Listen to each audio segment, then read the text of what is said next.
എനിക്ക് താല്പര്യമില്ലാന്ന് പറഞ്ഞല്ലോ അഭിലാഷ, പിന്നെ എന്തിനാ അത് മുന്നോട്ട് പോണേ? ഞാനേ ഒരു കണ്ടന്റ് ഉണ്ട്, കണ്ടന്റ് ഇട്ട് കഴിഞ്ഞാൽ കത്തും. കാരണം ഇപ്പൊ നമ്മൾ ഒറ്റ സാധനം ഇപ്പൊ റീൽ ചെയ്യാൻ വന്നേക്കുകയാണെങ്കിൽ ഈ സാധനം വന്നു കഴിഞ്ഞാണല്ലോ ഭയങ്കരമായിട്ട് നല്ല റീച്ചായി പോകും. ഒരു സംഭവം ഉണ്ട്, നമ്മുടെ പെരേരയില്ലേ രേണുസുതി എടുത്ത് പൊക്കിയൊരു സംഭവം ഉണ്ടായില്ലേ, അപ്പൊ പെരേര രേണുസുതി എടുത്ത് പൊക്കിയോ വന്നത് കണ്ടന്റ്. ഞാനത് അല്ല അതൊന്നും വേണ്ട, അങ്ങനത്തെ കണ്ടന്റ് ഒന്നും ഞാൻ ചെയ്യത്തില്ല. എന്നെ പിന്നെ റീൽസ് വേറെ സ്റ്റാൻഡേർഡ് ലെവൽ റീൽസ് മാത്രം മതി. ഇങ്ങനത്തെ റീൽസ് ഒന്നും എനിക്ക് താല്പര്യമില്ല. എടുത്തിങ്ങനെ പൊക്കണ സംഭവം അതൊന്നും വേണ്ട എനിക്ക്.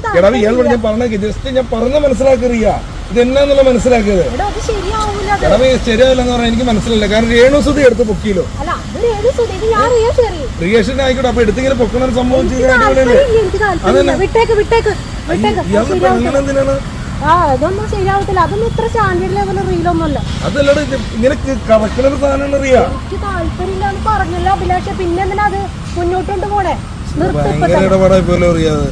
അത് നല്ല കണ്ടന്റ് ആണ്, ആ സാധനം കത്തിക്കാനുള്ള സംഭവം. അതൊന്നും വേണ്ട, അത് നല്ല റീച്ച് ചെയ്യുന്ന സാധനം റീച്ചൊന്നും വേണ്ട, എനിക്ക് താല്പര്യമില്ല. പെരേരാണ്ടില്ല രേണുസുതി ഇഷ്ടപ്പെട്ടിട്ടില്ല അത്. പക്ഷെ എന്റെ പൊന്നെ, ഇത് കണ്ടന്റ് ആണ് അറിയാതെ മനസ്സിലാക്കാതെ.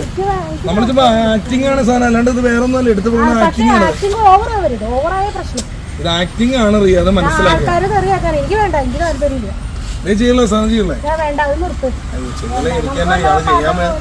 വേണമെങ്കിൽ ചെയ്യാം. ഇപ്പൊ ഞാൻ നിർബന്ധിക്കണമെന്നില്ല, സാധനം കത്തുന്നത് 4 പേര് കാണുന്നത്. അതുകൊണ്ട് പറഞ്ഞു കണ്ടന്റ് ഉള്ളതുകൊണ്ട് പറഞ്ഞ, അല്ലാണ്ട് വേറെ വേണമെങ്കിൽ ചെയ്യാം. അല്ലാണ്ട് അതൊന്നും വേണ്ട. ഞാനിവിടെ മതി മതി പോവാം, ഞാൻ പോകണം.